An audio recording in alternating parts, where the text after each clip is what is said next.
नमस्कार, ABC channel में आपका स्वागत है। मैं हूं सचिन श्रीवास्तव और आप मेरे साथ देखेंगे आजमगढ़ से जुड़ी खबरें। आइए नजर डाल लेते हैं आज की खास खबरों पर। खबर के प्रायोजक हैं wooden touch Bhawarnath Azamgarh, a complete hardware store, Rama multi specialty hospital and trauma centre, Narauli Azamgarh. अधिकारी अमृत त्रिपाठी द्वारा राजकीय मेडिकल कॉलेज चक्रपाणपुर का आकस्मिक निरीक्षण किया गया। निरीक्षण के दौरान एमबीबीएस छात्र छात्राओं की काउंसलिंग कराई जा रही थी। काउंसलिंग में कोविड के गाइडलाइन का अनुपालन नहीं किया जा रहा था एवं निरीक्षण में पाया गया कि राजकीय मेडिकल कॉलेज में बड़े बड़े हॉल एवं कॉरिडोर उपलब्ध हैं, जिस पर जिलाधिकारी ने कड़ी नाराजगी व्यक्त करते हुए राजकीय मेडिकल कॉलेज के प्रधानाचार्य को निर्देशित करते हुए कहा कि एमबीबीएस के छात्र छात्राओं की काउंसलिंग सुव्यवस्थित ढंग से कोविड गाइडलाइन का अनुपालन कराते हुए सोशल डिस्टेंसिंग के साथ कुर्सी पर बैठा कर ही कराएं। उन्होंने कहा कि जिन छात्र छात्राओं की काउंसलिंग की जानी है उन्हीं छात्र छात्राओं को बुलाया जाए, जिससे काउंसलिंग की व्यवस्था में कोई व्यवधान न हो। उन्होंने कहा कि जिन छात्र छात्राओं के साथ उनके परिजन आए हैं उनको भी कोविड गाइडलाइन के अनुसार ही बैठाने की व्यवस्था सुनिश्चित की जाए। जिलाधिकारी द्वारा राजकीय मेडिकल कॉलेज के प्रवेश द्वार एवं मेडिकल कॉलेज के परिसर का भी निरीक्षण किया गया। निरीक्षण में गंदगी पाए जाने पर राजकीय मेडिकल कॉलेज के प्रधानाचार्य को निर्देश दिए कि मेडिकल कॉलेज एवं परिसर की निरंतर साफ सफाई कराते रहें। इसके साथ ही यदि कोई व्यक्ति गंदगी कर रहा है तो उसकी सूचना तत्काल एएचडीएम सदर को दें। जिलाधिकारी द्वारा मेडिकल कॉलेज में भर्ती मरीजों के परिजनों से भी उनको मिलने वाली दवा एवं अन्य सुविधाओं के बारे में जानकारी प्राप्त की गई। इसी के साथ ही जिलाधिकारी द्वारा राजकीय मेडिकल कॉलेज में स्थित ऑक्सीजन प्लांट का भी निरीक्षण किया गया। राजकीय मेडिकल कॉलेज के प्रधानाचार्य द्वारा अवगत कराया गया कि ऑक्सीजन प्लांट में यूपीपीसीएल द्वारा बूस्टर लगाया जाना है, जिस पर जिलाधिकारी ने निर्देश दिए कि यूपीपीसीएल के संबंधित अधिकारी से मिलकर जल्द से जल्द ऑक्सीजन प्लांट में बूस्टर लगवाना सुनिश्चित करें। इस अवसर पर राजकीय मेडिकल कॉलेज के प्रधानाचार्य doctor RC Sharma, HDM Sadar JR Chaudhary, ACMO doctor Sanjay, doctor Deepak Pandey आदि मौजूद रहे। आजमगढ़ में 7वें चरण के मतदान के लिए फिलहाल बड़े दलों के प्रत्याशी तो नहीं घोषित हुए हैं, लेकिन सभी दल के टिकट के दावेदार अपने को सबसे सक्षम दिखाने में जुटे हैं। आजमगढ़ के फूलपुर पवई विधानसभा सीट की बात करें तो यहाँ तक दिलचस्प नजारा है। सपा के वरिष्ठ नेता पूर्व सांसद रमाकांत यादव के पुत्र व वर्तमान बीजेपी विधायक अरुणकांत यादव की राह अपने पिता से अलग दिखाई दे रही है। विधायक अरुणकांत यादव का मानना है कि अब तक अखिलेश यादव, मायावती व योगी आदित्यनाथ में सबसे सक्षम सीएम योगी ही हैं। इसके अलावा आजमगढ़ में इतने दिनों से सपा के लोग लगातार विधायक सांसद बनते रहे हैं, कोई खास विकास नहीं कर सके, जबकि मोदी व योगी ने गरीबों के लिए वास्तव में कई काम किए हैं। भाजपा विधायक अरुणकांत यादव ने कहा कि उन्होंने अपने क्षेत्र में विकास किया है और अपने क्षेत्र की जनता को जागरूक किया है। कहा कि अपने कार्यकाल में विकास के कई कार्य कराए हैं। बीजेपी विधायक का कहना है कि वो राजनीति का पुराना पैटर्न खत्म करना चाहते हैं, जिसमें जनता पीछे न घूमे। उनका कहना है कि अगर फूलपुर पवई विधानसभा से उनके पिता रमाकांत यादव जी को समाजवादी पार्टी से टिकट मिलता है तो आमने सामने की भिड़ंत के लिए भी तैयार है, क्योंकि लोकतंत्र में विचारों की लड़ाई होती है। जनता जिसे चाहेगी उसे चुनेगी। अरुणकांत यादव का कहना है कि उनके अपने पिताजी से वैचारिक मतभेद है, व्यक्तिगत संबंध अच्छे हैं। कहा कि जब उनके पिताजी ने समाजवादी पार्टी ज्वाइन की तो उनके पास भी ऑफर था, लेकिन उन्होंने भाजपा में रहना ही बेहतर समझा।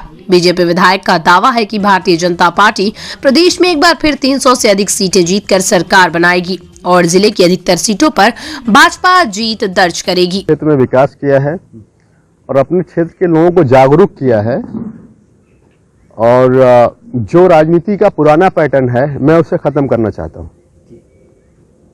लोगों को नेताओं के पीछे घूमना नहीं चाहिए और उनको सिर्फ अपने काम से मिलना चाहिए और वो काम होना चाहिए। अगर हम विधायक या सांसद हैं तो अगर हमने 5 साल वहां समय दिया है तो उसकी परफॉर्मेंस क्या है, इस पर भी लोगों को ध्यान देना चाहिए। और पब्लिक को अंधभक्त नहीं होना चाहिए कि आप सिर्फ किसी का नाम रटते रहो, ऐसा नहीं है। आपको विश्लेषण करना होगा, विश्लेषण करने के बाद फिर आपको निर्णय लेना पड़ेगा और पार्टियों के साथ साथ प्रत्याशी लोगों पर भी आपको फोकस करना पड़ेगा। ये कि विकास की हर ईंट आजमगढ़ के समाजवादियों का नाम लिखा है, मुलायम सिंह यादव को, अखिलेश यादव का नाम लिखा हुआ है, क्या कहेंगे? मुझे तो कहीं से नहीं दिखता। पहले 5 साल कभी मुलायम सिंह जी को नहीं देखा, आजमगढ़ आते हुए सांसद रहे 5 साल। 5 साल अखिलेश जी रहे, कभी मैंने नहीं दिखाते हुए।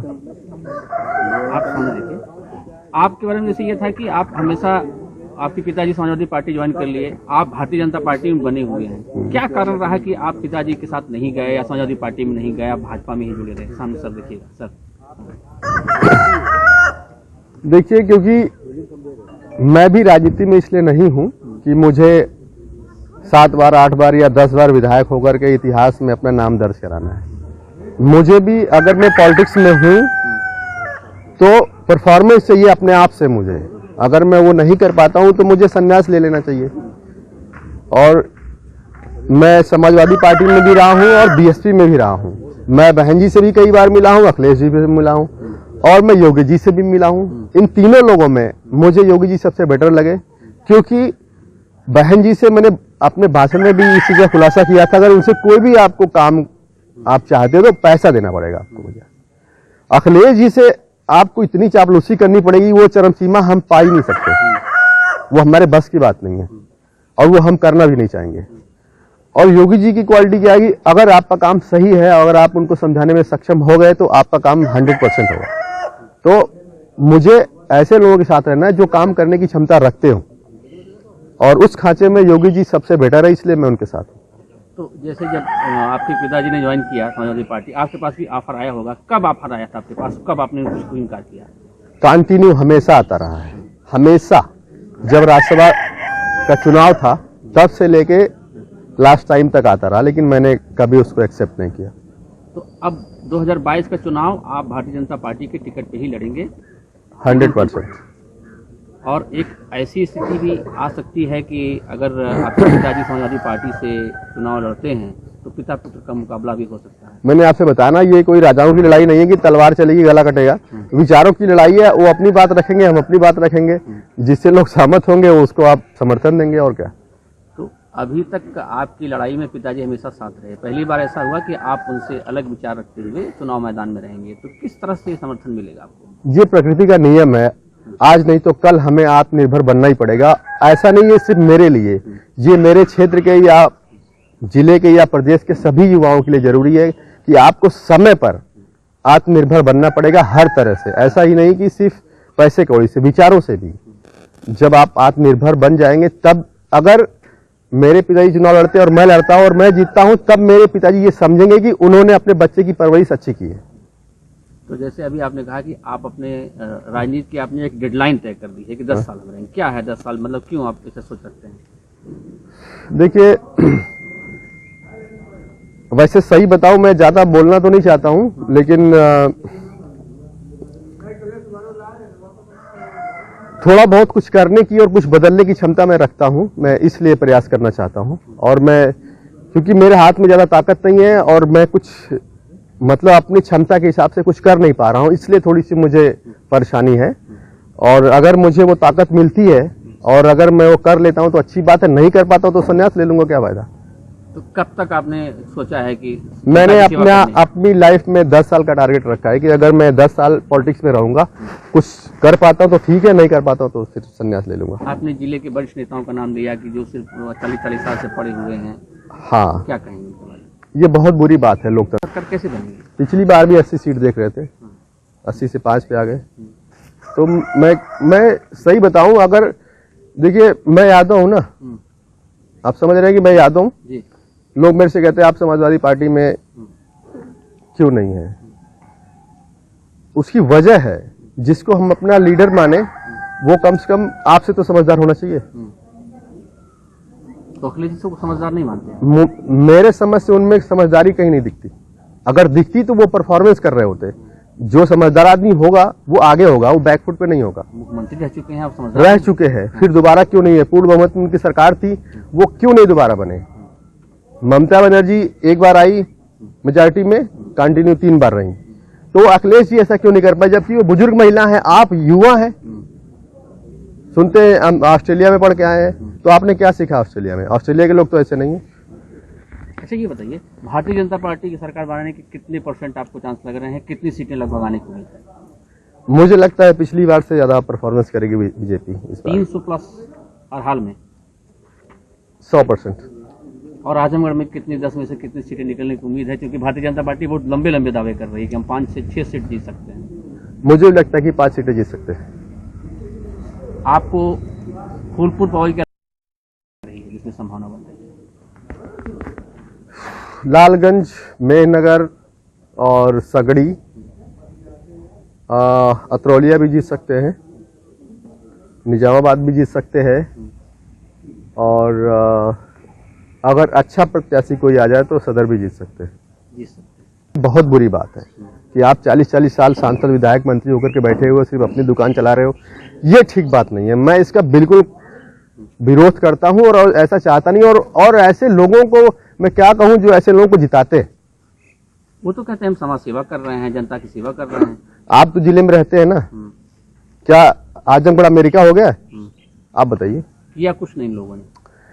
क्या दिख रहा है कुछ आपको? अगर आप यूपी में ढूंढ डालेंगे तो सबसे खराब जिला मुख्यालय आपको दिखेगा आजमगढ़। तो किसी ने कोई काम नहीं किया, सिर्फ सत्तावाद में अपना पद पे बने रहे। काम का मतलब ये नहीं है कि आपने कोई नाली बना दी, कोई खड़ंजा, ऐसा नहीं है। लोगों के जीवन में क्या परिवर्तन आ रहा है, उस मतलब आप मंत्री रहे आप लोग कितनी बार, इतने लंबे समय तक, और इतना लंबा आपका कैरियर रहा है, सरकार में आप 4-4 बार आप लोग रहे हो, तो उस हिसाब से आप परफॉर्मेंस देखिए ना। ऐसा ना देखिए कि सिर्फ एक साधारण विधायक की तरह से। आप सत्ताधारी पार्टियों में आप लोगों की अच्छी हैसियत रही है, उसके बाद आप लोगों ने उस हिसाब से आपने क्या किया, उसकी तुलना जब आप करेंगे तब आपके समझ में आएगा। आपको लगता है कि मोदी जी और योगी जी ने लोगों की आधारभूत संरचना में उनको सुधार लाया है, उनके सामाजिक जीवन में परिवर्तन आया है? बिल्कुल लाया है, क्योंकि उन्होंने जो गरीब और अमीर के बीच की खाई थी, इसको कम करने की पूरी कोशिश की है। लेकिन अब समस्या क्या है कि जो लोग थोड़ा सक्षम है, पैसे कौड़ी से अगड़ है, वो ये नहीं चाहते। वो चाहते हैं कि गरीब अगर मूर्ख रहेगा तभी हम उसको लूट पाएंगे। और मोदी जी, योगी जी चाहते हैं कि गरीब भी अपने हक की बात कर पाए और इतना समझदार कम से कम हो जाए कि कोई उसका शोषण न कर पाए।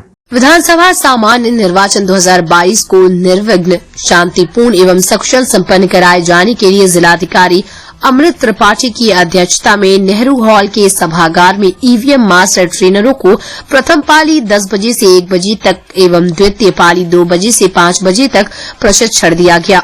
जिलाधिकारी ने बताया कि ईवीएम मास्टर ट्रेनरों द्वारा प्रशिक्षण प्राप्त करने उपरांत मतदान कार्य में तैनात जोनल सेक्टर मजिस्ट्रेट एवं मतदान कार्मिकों को ईवीएम का प्रशिक्षण दिया जाएगा। इस अवसर पर state level master trainer EVM VVPAT engineer Kulbhushan Singh द्वारा मास्टर ट्रेनरों को प्रशिक्षण दिया गया।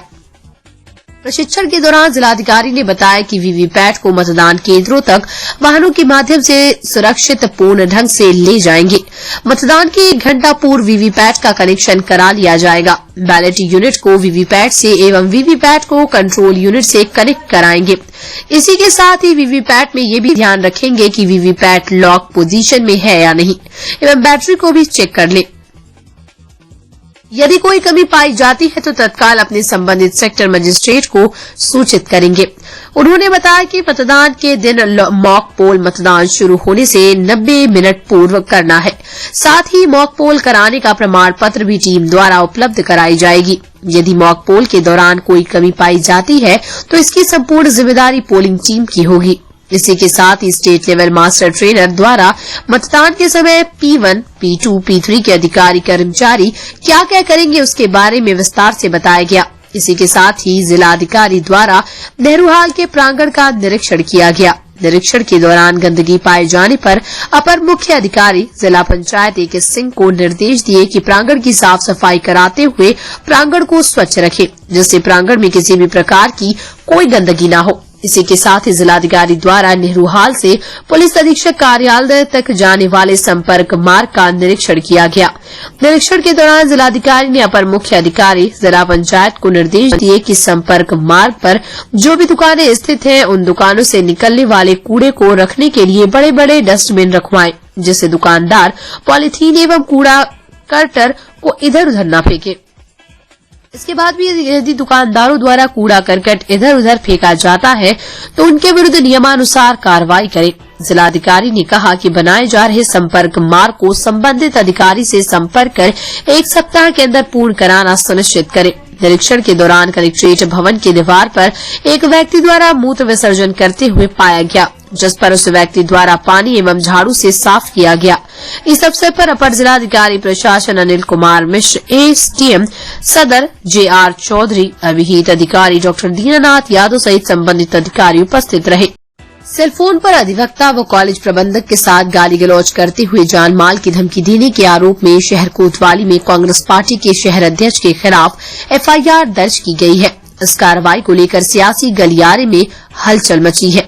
शहर के जालंधरी मोहल्ले में स्थित मदरसा इस्लामिया जामिअतुल कुरैश के प्रबंधक गुलाम रसूल कुरैशी पुत्र स्वर्गीय गुलाम हुसैन निवासी मोहल्ला तकिया का आरोप है कि बीते 16 जनवरी को वो अपने संस्थान द्वारा संचालित मिनी ITI का निरीक्षण करने पहुंचे थे। आरोप है कि जब उन्होंने ITI संस्थान में शिक्षकों व कर्मचारियों की उपस्थिति रजिस्टर की मांग की तो वहां मौजूद मुख्य अनुदेशिका सुफिया बानो ने भला बुरा कहते हुए उपस्थिति रजिस्टर देने से इनकार कर दिया। इस मामले को प्रबंधक गुलाम रसूल ने अपने अधिवक्ता अवगत कराया। इस बात की जानकारी होने पर मुख्य अनुदेशिका सुफिया बानो के पुत्र व कांग्रेस पार्टी के शहर अध्यक्ष नजम शमीम ने संस्थान प्रबंधक व उनके अधिवक्ता को फोन पर गाली गलौज करते हुए दोनों को जान माल की धमकी दी। इस मामले में संस्थान प्रबंधक गुलाम रसूल की तहरीर पर शहर कोतवाली में शहर अध्यक्ष नजम शमीम के खिलाफ FIR दर्ज कर पुलिस ने प्रकरण की जांच शुरू कर दी है। आइए आपको सुनाते हैं मामले को लेकर दोनों पक्षों की राय। प्रबंधक की मिली भगत 16 तारीख से, जबकि 16 तारीख को प्रिंसिपल से ये पूछा जाए कि क्या 16 तारीख से पहले आपने नोटिस घुमाया था कि प्रबंधक आ गए। औचक निरीक्षण कैसा, आप लोग अभी तत्काल जाकर रजिस्टर देखिए, कोई निरीक्षण नहीं। मैं अपने यहाँ की प्रशासनिक अधिकारी हूँ, मेरे अंडर में 5 लोग हैं। रजिस्टर मेरे पास रहना चाहिए कि कार्यालय में ये शोषण किया जा रहा। उस दिन से देखिए लेटर, ये देखिए प्रिंसिपल फर्जी लेटर कि औचक निरीक्षण। तो क्या आपको सूचना पहले प्रबंधक की मिल चुकी थी? यदि मिल चुकी थी तो बताया क्यों नहीं गया? ये प्रबंधक ने मिल करके जान मारने का हमला करवाया है, साजिशन करवाया गया। अभी मैं आ रही थी रास्ते में, बजरंग मिश्रा जो पेशे से वकील हैं, आरिफ मिस्कात मुझको डी बाबा के स्थान पर रोक करके कहने लगे तुम कप्तान से मिलोगी, तुम इस काबिल नहीं छोड़ेंगे, तुम कप्तान से मिलोगी। 156 का केस करके तुम्हें कचहरी दौड़ा के मार डालूंगा। मैं अधिवक्ता हूँ। मैं ये चाहती हूँ कि DM महोदय, SP महोदय, कमिश्नर महोदय, IG महोदय, DIG महोदय, महिला आयोग, मेरा विभाग इस बात को संज्ञान में ले, क्योंकि एक महिला राष्ट्र निर्माता भी होती है। मैं एक शिक्षक हूँ, ट्रेनर हूँ, मैं बच्चों को शिक्षा देती हूँ, ट्रेनिंग देती हूँ। मैं इनकी गलत नीतियों कुरीतियों का विरोध करती हूँ।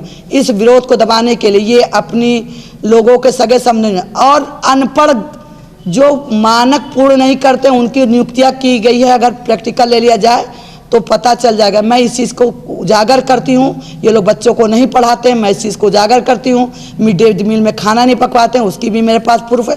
सारे 2007 से लेकर 22 तक के इनकी कुरीतियों के प्रूफ मेरे पास है।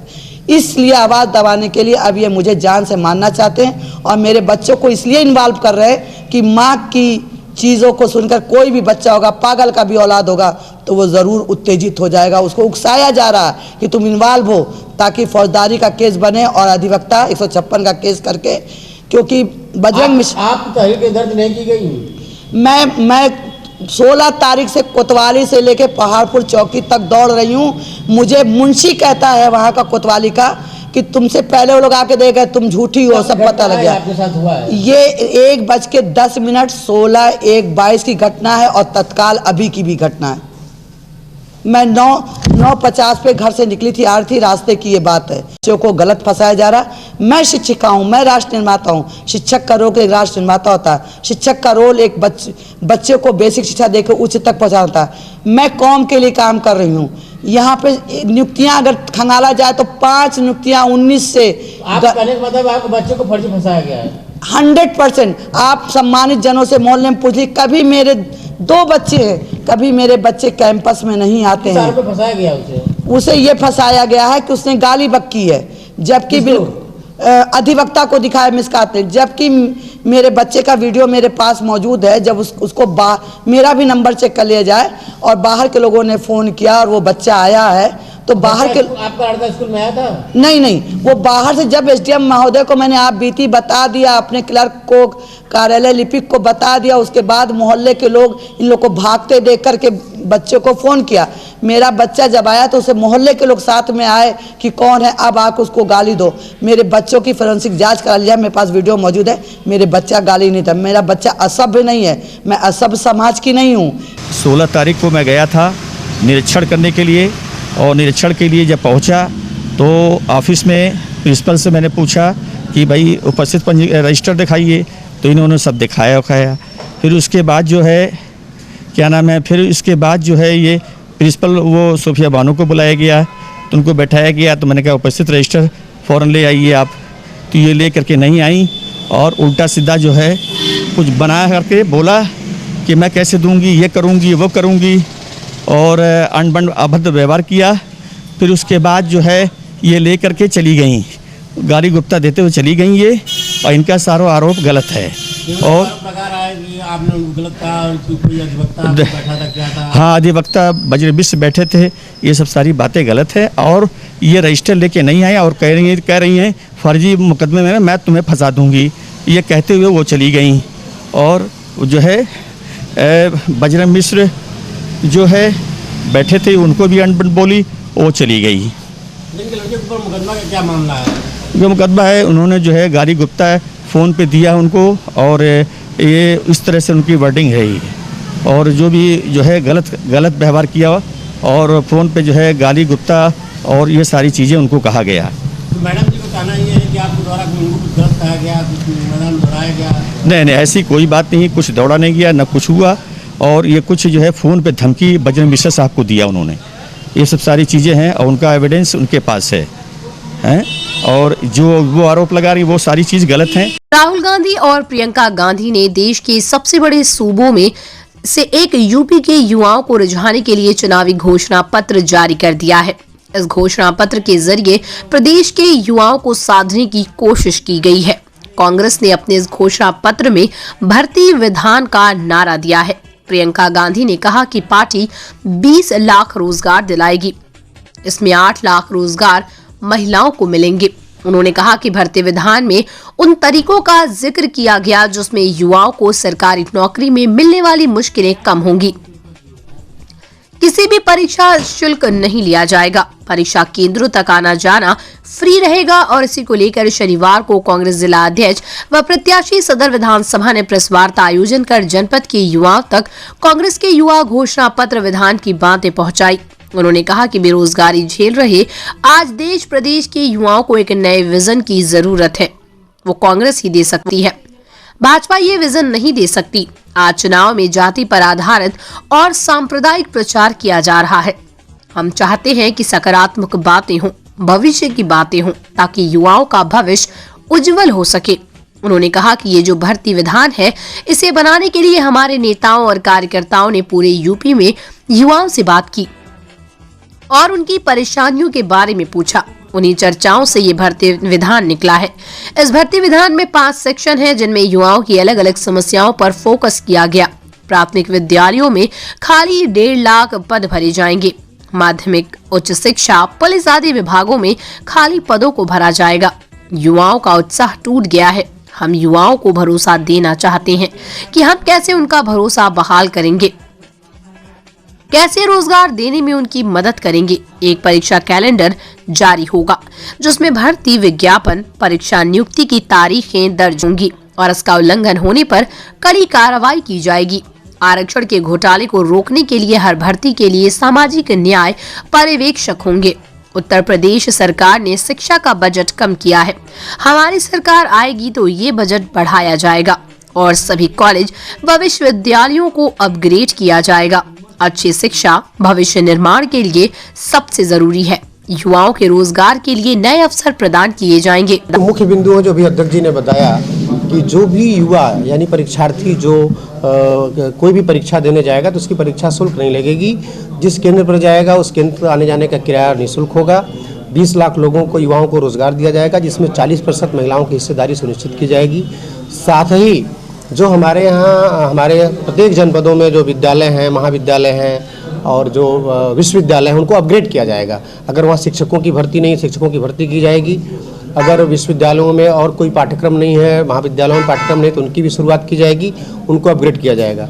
साथ ही साथ और भी जो तमाम चीज़ें हैं इस भर्ती विधान घोषणा पत्र में है जो आपको पहुंचा दी, आप तक बता दी जाएगी। आगामी चुनाव को देखते हुए घोषणा पत्र जारी किया गया है। बिल्कुल, आगामी चुनाव को देखते हुए देखिए, कांग्रेस एक बात की प्रमाण है कि कांग्रेस जो कहती है वो करती है। कांग्रेस ने 2004 से लेकर 2014 तक ऐसे तमाम काम किए जो काम वो कभी वादे करके नहीं आई थी। कांग्रेस ने भोजन का अधिकार दिया कि अगर एक व्यक्ति अगर मर जाता है तो निश्चित रूप से सीधे सीधे जिलाधिकारी की जवाबदेही होती है कैसे वो मर गया। कांग्रेस ने शिक्षा का अधिकार दिया। कांग्रेस ने आम आदमी के हाथ में सूचना का अधिकार दिया कि 10 रुपये के पोस्टल ऑर्डर पर आप सूचना किसी से प्राप्त कर सकते हैं। कांग्रेस ने 72,000 करोड़ रुपया किसानों का माफ कर दिया जो मध्यम वर्ग के किसान थे, जिन्होंने केसीसी लेकर के बच्चियों की शादी, अपने पिता का इलाज, माँ का इलाज कराया था। तो कांग्रेस ने बहुत से ऐसे काम है जो बगैर कहे की है और जो कहती है वो करती है। कांग्रेस का एक चरित्र है। कांग्रेस ने भूमि अधिग्रहण बिल 2013 जो लागू किया, जिससे तमाम किसानों को ग्रामीण जमीन का 4 गुना, शहरी जमीन का 2 गुना मिला। तमाम लोग उससे लाभान्वित हुए। नहीं तो पहले लोग अपनी ज़मीनें जब सुनते थे सीलिंग में जा रही है, अधिग्रहण होगा, तो लोग डर बस बेचने लगते थे। तो कांग्रेस एक बार पुनः अपने घोषणा पत्र के माध्यम से उत्तर प्रदेश की जनता को विश्वास दिलाना चाहती है कि हमने जो आपके लिए किया है उसको आप संज्ञान में रखिए। जो आज घोषणा श्रीमती प्रियंका गांधी जी कांग्रेस कर रही है वो निश्चित रूप से पूरा करेगी यदि आप सरकार बनाते हैं तो। उत्तर प्रदेश को बदहाली से दूर अगर रखना है, मंदिर मस्जिद से दूर रखना है, अगड़े पिछड़े से दूर रखना है, तो निश्चित रूप से कांग्रेस को आपको जिताना होगा, जिससे आपके हित की योजनाएं लागू की जा सके, महिलाओं को सुरक्षा प्रदान की जा सके, उनको सशक्त बनाया जा सके, युवाओं को रोजगार दिया जा सके, उनके शिक्षा का अवसर उनको दिया जा सके, स्वास्थ्य के क्षेत्र में काम किया जा सके। मुख्य चिकित्सा अधिकारी डॉक्टर IN तिवारी ने शनिवार सुबह मंडलीय अस्पताल का आकस्मिक निरीक्षण किया। इस दौरान उन्होंने इमरजेंसी वार्ड का जायजा लेकर मरीजों का हाल चाल जाना और इसके बाद डॉक्टरों और स्टाफ के साथ मीटिंग करके आवश्यक दिशा निर्देश दिए। CMO के निरीक्षण के बाबत जानकारी देते हुए मंडलीय अस्पताल के प्रमुख चिकित्सा अधीक्षक डॉक्टर AK सिंह ने बताया कि CMO मंडलीय अस्पताल के नोडल अधिकारी भी होते हैं और इसी सिलसिले में उन्होंने मंडलीय अस्पताल का निरीक्षण किया। ASI ने बताया कि मुख्य चिकित्सा अधिकारी ने डॉक्टरों को समय पर उपस्थित रहने और अपनी ड्यूटी का सही तरीके से निर्वहन करने का निर्देश दिया। साथ ही कोविड और विधानसभा चुनाव को देखते हुए अपने कर्तव्यों का निर्वहन करने का भी निर्देश दिया।